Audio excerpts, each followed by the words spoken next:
Welcome back to my channel. ನಾನು ಈ ತರ ರೆಡಿ ಆಗಿದ್ದೆ, ಸೀರೆ ಎಲ್ಲ ಉಟ್ಕೊಂಡು. ಅತ್ತೆನೇ ವಿಡಿಯೋ ಮಾಡ್ತಾ ಇರೋದು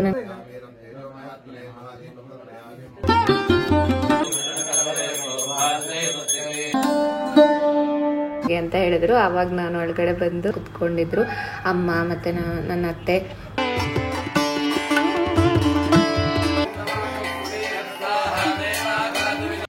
ನಮಸ್ತೆ, welcome back to my channel. ಎಲ್ಲರೂ ಹೇಗಿದ್ದೀರಾ? ಸೊ ಹಿಂದಿನ ವಿಡಿಯೋದಲ್ಲಿ ಹೇಳಿದ್ದೆ ನಮ್ಮ ಮನೆಯಲ್ಲಿ ಅನಗಂಗೋಸ್ಕರ ಶಾಂತಿ ಪೂಜೆ ಮಾಡಿಸ್ತಾ ಇದ್ದೀವಿ ಅಂತ. ಸೊ ಇನ್ನೇನು ಕಾರ್ಯಕ್ರಮ ಶುರು ಆಗುತ್ತೆ. ಇವತ್ತಿನ ಬ್ಲಾಗನ್ನು ನಿಮ್ಮ ಜೊತೆ ಹಂಚ್ಕೊಳ್ಳೋಣ ಅಂತ ಅಂದ್ಕೊಂಡೆ. ನಾನು ಈ ಥರ ರೆಡಿಯಾಗಿದ್ದೆ, ಸೀರೆ ಎಲ್ಲ ಉಟ್ಕೊಂಡು. ಅತ್ತೆಂದ್ರು ಕೂಡ ಎಲ್ಲರೂ ರೆಡಿಯಾಗಿದ್ದಾರೆ. ಇನ್ನೇನು ಪೂಜೆ ಶುರು ಆಗುತ್ತೆ.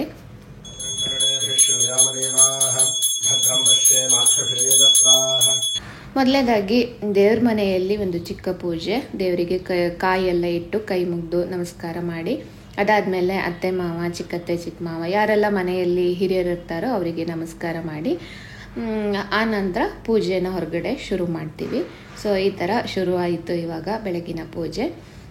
ಇಲ್ಲಿ ಹೋಮ ಹಾಕೋದಕ್ಕೆ ಕುಂಡ ಎಲ್ಲ ಮಾಡಿದ್ದಾರೆ, ತಯಾರಿ ಎಲ್ಲ ನಡೀತಾ ಇದೆ. ಭಟ್ರು ಎಲ್ಲ ಮಂತ್ರ ಎಲ್ಲ ಹೇಳ್ತಾ ಇದ್ರು. ಹಾಗೆ ನನಗೆ ಒಳಗಡೆ ಹೋಗಿ ಅಗ್ನಿ ತಗೊಂಬನ್ನಿ ಅಂತ ಹೇಳಿದ್ರು, ಅಂದರೆ ಇಂಗಾಳ ತಗೊಂಬನ್ನಿ ಅಂತ. ಸೊ ಹೋಮ ಮಾಡೋದಕ್ಕೆ ಫಸ್ಟ್ ಪೂಜೆ ಎಲ್ಲ ಮಾಡ್ತಾರೆ. ಅತ್ತೆ ಮಾವ ನನಗೆ ಸಹಾಯ ಮಾಡ್ತಾ ಇದ್ರು. ಅತ್ತೆನೇ ವಿಡಿಯೋ ಮಾಡ್ತಾ ಇರೋದು, ನಂಗೆ ತುಂಬ ವಿಡಿಯೋ ಮಾಡಿಕೊಟ್ಟಿದ್ದಾರೆ. ಹಾಗಾಗಿ ಇಲ್ಲೇ ನಾನು ಧನ್ಯವಾದಗಳನ್ನು ಹೇಳ್ತೀನಿ. ಸೊ ಇವಾಗ ಅಲ್ಲಿ ಹೋಗಿ ಕುಂಡದಲ್ಲಿ ಇಲ್ಲಿ ಪೂಜೆ ಎಲ್ಲ ಮಾಡಿ ಶುರು ಮಾಡ್ತಾರೆ. ತುಂಬ ಪ್ರೊಸೆಸ್ ಇರುತ್ತೆ, ನನಗೆ ಅದನ್ನು ಕ್ರಮವಾಗಿ ಹೇಳೋದಕ್ಕೆ ಗೊತ್ತಾಗೋದಿಲ್ಲ. ಬಟ್ ಎಲ್ಲ ರೀತಿಯಲ್ಲೂ ತುಂಬ ಚೆನ್ನಾಗಿ ಮಾಡಿಸಿದ್ರು. ಹಾಗೆ ಅನಗ ಒಂದು ಸ್ವಲ್ಪ ಹೊತ್ತು ಸುಮ್ಮನೆ ಕುತ್ಕೊಂಡ್ಲು. ಆ ನಂತರ ತುಂಬಾ ಹಠ ಮಾಡಿದ್ದಾಳೆ ಅವತ್ತು. ಸೊ ಮಕ್ಕಳು ಅಂದಮೇಲೆ ಹಾಗೇನೆ ಅಂದ್ಕೊಂಡು ನಾವು ಸಮಾಧಾನ ಮಾಡ್ಕೋಬೇಕಷ್ಟೆ. ಅಷ್ಟೊತ್ತಿಗಾಗಲೇ ನನ್ನ ಅಪ್ಪ ಅಮ್ಮ ಹಾಗೆ ಯಲ್ಲಾಪುರದಲ್ಲಿರೋ ನನ್ನ ಚಿಕ್ಕತ್ತೆ ಚಿಕ್ಕ ಮಾವ ಅವರೆಲ್ಲರೂ ಕೂಡ ಬಂದರು. ಅವ್ರನ್ನೆಲ್ಲ ಮಾತಾಡಿಸ್ತಾ ಇದ್ದಾರೆ ಮಾವ.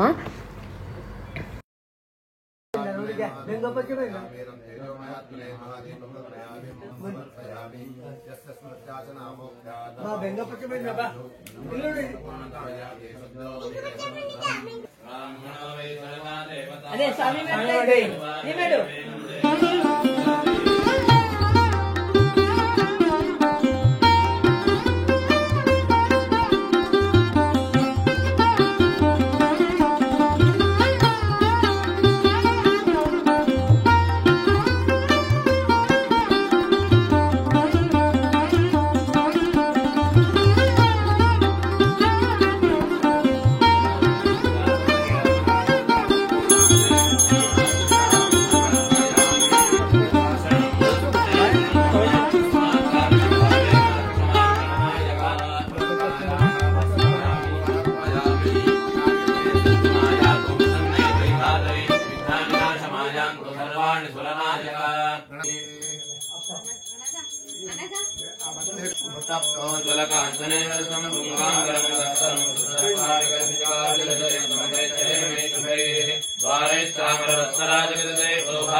ಹಾಗೆ ಇಲ್ಲಿ ಅಪ್ಪ ಮತ್ತು ಚಿಕ್ಕ ಮಾವ ಎಲ್ಲ ಕುತ್ಕೊಂಡು ಮಾತಾಡ್ತಾ ಇದ್ದಾರೆ. ಈ ಕಡೆ ಪೂಜೆ ನಡೀತಾ ಇತ್ತು.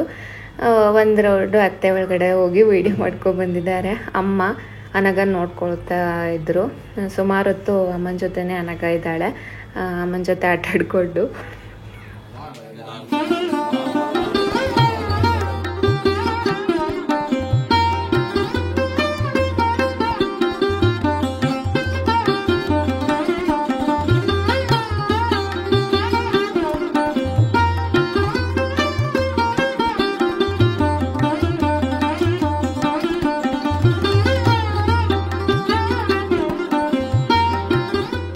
ಇಲ್ಲಿ ಪೂಜೆ ಆದಮೇಲೆ ಒಂದು 10 ನಿಮಿಷ ಟೈಮ್ ಇದೆ ನಿಮಗೆ ಅಂತ ಹೇಳಿದ್ರು. ಆವಾಗ ನಾನು ಒಳಗಡೆ ಬಂದು ಅಡುಗೆ ಎಲ್ಲ ಮಾಡ್ತಾಯಿದ್ರಲ್ಲೋ ಅಲ್ಲಿ ಒಂದು ವಿಡಿಯೋ ಮಾಡಿದೆ. ಇಲ್ಲೆಲ್ಲ ನಮ್ಮ ಊರವರು ಎಲ್ಲರೂ ಕೂಡ ಅಡುಗೆ ವಿಷಯಕ್ಕೆ ಇರ್ಬೋದು ಎಲ್ಲ ಕೆಲಸಕ್ಕೂ ಕೂಡ ತುಂಬ ಸಹಾಯ ಮಾಡ್ತಾರೆ. ಸೊ ಎಲ್ಲರ ಒಗ್ಗಟ್ಟು ನೋಡೋದಕ್ಕೆ ನನಗಂತೂ ತುಂಬಾ ಖುಷಿ. ಇಲ್ಲಿ ಎಲ್ಲರ ಸಹಕಾರನೂ ಇರುತ್ತೆ ಯಾವುದೇ ಕಾರ್ಯಕ್ರಮ ಆದರೂ ಕೂಡ. ಸೊ ಹಾಗೆ ಹೊರಗಡೆ ನಾನು ಆದಷ್ಟು ವೀಡಿಯೋಗಳನ್ನು ಮಾಡ್ಕೊಳ್ತಾ ಇದ್ದೆ. ಇಲ್ಲಿ ಚಿಕ್ಕತ್ತೆ ಅಂದ್ರೆಲ್ಲ ಕುತ್ಕೊಂಡಿದ್ರು, ಅಮ್ಮ ಮತ್ತು ನನ್ನ ಅತ್ತೆ. ಸೊ ಅತ್ತೆ ಕೂಡ ನನಗೆ ತುಂಬ ಹೆಲ್ಪ್ ಮಾಡಿದ್ದಾರೆ ವಿಡಿಯೋ ಮಾಡೋದಕ್ಕೆ. ಎಲ್ಲರದ್ದು ಆದಷ್ಟು ವೀಡಿಯೋ ಮಾಡ್ತಾ ಇದ್ದೆ. ಅನಗ ಜಮಟೆ ಅಂತ ಹೇಳ್ತೀವಿ, ಅದನ್ನು ಇಟ್ಕೊಂಡು ಬಡಿತಾ ಇದ್ಲು. ಸೊ ಹಾಗೆ ಪೂಜೆ ಇನ್ನು ನಡೀತಾ ಇದೆ. ನಾನು ಇಲ್ಲೇ ಅಂದರೆ ನಾನು ನನ್ನ ಹಸ್ಬೆಂಡು ಅಲ್ಲೇ ಕೂತಿರ್ಬೇಕಾಗತ್ತೆ ಹೋಮ ಮಾಡಬೇಕಿದ್ರೆ. ಸೊ ಭಟ್ರು ಹೇಳ್ದಾಗೆ ನಾವು ಮಾಡ್ತಾ ಭಕ್ತಿಯಿಂದ ಕೂತ್ಕೋಬೇಕು ಅಷ್ಟೇ. ಸೊ ಎಲ್ಲ ಕಾರ್ಯಕ್ರಮಗಳು ಕೂಡ ತುಂಬಾ ಚೆನ್ನಾಗಿ ಆಯಿತು, ತುಂಬ ಚೆನ್ನಾಗಿ ಮಾಡಿಸಿದ್ರು.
ಸೊ ಇಲ್ಲಿ ನೀವೇನು ನೋಡ್ತಾ ಇದ್ದೀರಾ, ಎಲ್ಲರೂ ಕೂಡ ನಮ್ಮ ಊರಿನವರು, ಕೇರಿ ಅಂತ ಹೇಳ್ತೀವಲ್ಲ, ಎಲ್ಲ ಅಕ್ಕಪಕ್ಕದ ಮನೆಯವರೆಲ್ಲ ಬಂದಿದ್ದರು.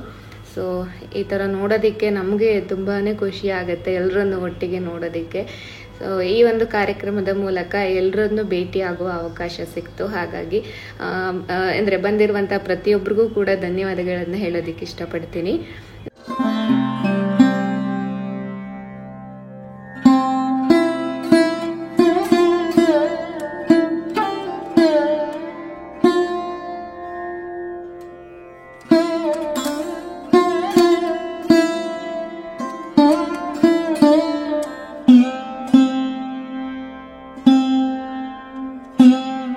ಸೊ ಇವಾಗ ಪೂಜೆ ಎಲ್ಲ ಮುಗೀತು, ಎಲ್ಲರೂ ತೀರ್ಥ ಪ್ರಸಾದ ಎಲ್ಲ ತಗೊಂಡು ಒಳಗಡೆ ಹೋಗಿದ್ದಾರೆ. ಇನ್ನೇನು ಊಟ ಎಲ್ಲ ರೆಡಿಯಾಗಿತ್ತು, ಊಟ ಮಾಡ್ತಾರೆ. ಸೊ ಅಮ್ಮ ಅನಗನ ನೋಡ್ಕೊಳ್ಳೋದಕ್ಕೆ ಹೊರಗಡೆನೇ ಇದ್ದರು. ಎಲ್ಲರೂ ಊಟ ಮಾಡ್ತಾ ಇದ್ದಾರೆ. ಸೊ ಅಡುಗೆಯವರು ಕೂಡ ತುಂಬ ಚೆನ್ನಾಗಿ ಅಡುಗೆ ಮಾಡಿದ್ದಾರೆ. ಒಬ್ಬರು ಅತ್ತೆ ಬಂದಿದ್ದರು, ತುಂಬಾ ಚೆನ್ನಾಗಿ ಅಡುಗೆ ಎಲ್ಲ ಮಾಡಿದ್ರು. ಸೊ ಬಾಳೆ ಎಲೆ ಊಟ ಎಲ್ಲರೂ ಕುತ್ಕೊಂಡು ಊಟ ಮಾಡಿದ್ರು. ಹಾಗೆ ಅದಾದಮೇಲೆ ನಾವು ಕೂಡ ಎಲ್ಲ ಊಟ ಮುಗಿಸಿದ್ವಿ. ಅದಾದಮೇಲೆ ಅತ್ತೆ ಮಾವ, ಚಿಕ್ಕತ್ತೆ ಚಿಕ್ಕ ಮಾವ ಮತ್ತು ನಮ್ಮಮ್ಮ ಅಪ್ಪ ಎಲ್ಲ ಹೊರಡೋದಕ್ಕೆ ರೆಡಿ ಆದರು. ಅವರು ಯಲ್ಲಾಪುರಕ್ಕೆ ಹೋಗೋದ್ರಿಂದ ಅಪ್ಪ ಅಮ್ಮನ್ನು ಕರ್ಕೊಂಡು ಹೋದರು ಅವ್ರ ಕಾರಲ್ಲೇ. ಸೊ ಬೆಳಗ್ಗೆ ಬಂದು ಸಂಜೆನೆ ಹೋದರು. ಇದು ತುಂಬ ದೂರ ಆಗುತ್ತಲ್ವ, ನಮ್ಮ ಅಮ್ಮನ ಮನೆಯಿಂದ ಇಲ್ಲಿ ತುಂಬ ದೂರ ಆಗುತ್ತೆ. ಮತ್ತು ಇವಾಗ ಸರಿಯಾಗಿ ಬಸ್ ವ್ಯವಸ್ಥೆನೂ ಇಲ್ಲ. ಹಾಗಾಗಿ ಕಾರು ಅಥವಾ ಏನಾದರೂ ವೆಹಿಕಲ್ ಮಾಡಿಕೊಂಡೇ ಬರಬೇಕು ಸಂಜೆ ವಾಪಸ್ ಹೋಗಬೇಕು ಅಂದರೆ. ಬಟ್ ಮಾವ ಹೋಗೋರಿದ್ರಲ್ಲ, ಹಾಗಾಗಿ ಅವ್ರಿಗೆ ತುಂಬ ಹೆಲ್ಪ್ ಆಯಿತು, ಅವ್ರು ಕರ್ಕೊಂಡು ಹೋದರು. ಸೊ ಹೀಗೆ ನಾವು ಒಂದಿನ ಕಾರ್ಯಕ್ರಮವನ್ನು ಮಾಡಿದ್ವಿ. ಸೊ ಎಲ್ಲರ ಸಹಕಾರ ತುಂಬಾ ಮುಖ್ಯ ಆಗಿತ್ತು. ಎಲ್ಲರೂ ಕೂಡ ಅಷ್ಟೇ ತುಂಬ ಚೆನ್ನಾಗಿ ನಮಗೆ ಸಹಕಾರ ಮಾಡಿದ್ರು. ಮನೆಯಲ್ಲಿ ಅತ್ತೆ ಮಾವ, ಚಿಕ್ಕತ್ತೆ ಚಿಕ್ಕ ಮಾವ, ಹಾಗೆ ಯಲ್ಲಾಪುರದಿಂದ ಅತ್ತೆ ಮಾವ ಎಲ್ಲರೂ ಬಂದಿದ್ರು, ಅಪ್ಪ ಅಮ್ಮ, ಊರವರು. ಸೊ ಎಲ್ಲರ ಸಹಕಾರದಿಂದ ಕಾರ್ಯಕ್ರಮ ತುಂಬ ಚೆನ್ನಾಗಾಯಿತು. ಹಾಗೆ ಆ ದೇವರ ಆಶೀರ್ವಾದ ಹೀಗೆ ಇರಲಿ ಅಂತ ನಾನು ಮತ್ತೆ ಪ್ರಾರ್ಥನೆ ಮಾಡ್ಕೊಳ್ತೀನಿ. ನಿಮ್ಮೆಲ್ಲರ ಸಪೋರ್ಟ್ ಕೂಡ ಹೀಗೆ ಇರಲಿ, ನನ್ನ ಮಗಳ ಮೇಲೂ ಕೂಡ ಆಶೀರ್ವಾದ ಇರಲಿ ಅಂತ ಕೇಳ್ಕೊಳ್ತಾ ಎಲ್ಲರನ್ನು ಬೀಳ್ಕೊಡ್ತಾ ಇದ್ದೀವಿ. ಸೊ ನಾವು ಕೂಡ ಇನ್ನೊಂದು 2 ದಿನ ಉಳ್ಕೊಂಡು ಮತ್ತೆ ಯಲ್ಲಾಪುರಕ್ಕೆ ಹೋಗೋದಿದೆ. ಆ ಎಲ್ಲ ವ್ಲಾಗ್ಗಳು ಕೂಡ ಬರುತ್ತೆ. ಇವತ್ತಿನ ವ್ಲಾಗ್ ಇಷ್ಟ ಆದರೆ ಲೈಕ್ ಮಾಡಿ, ಸಬ್ಸ್ಕ್ರೈಬ್ ಮಾಡಿಲ್ಲ ಅಂದರೆ ಪ್ಲೀಸ್ ಸಬ್ಸ್ಕ್ರೈಬ್ ಮಾಡಿಕೊಂಡು ಸಪೋರ್ಟ್ ಮಾಡಿ. ಟಾಟಾ, ಬಾಯ್, ನಮಸ್ಕಾರ.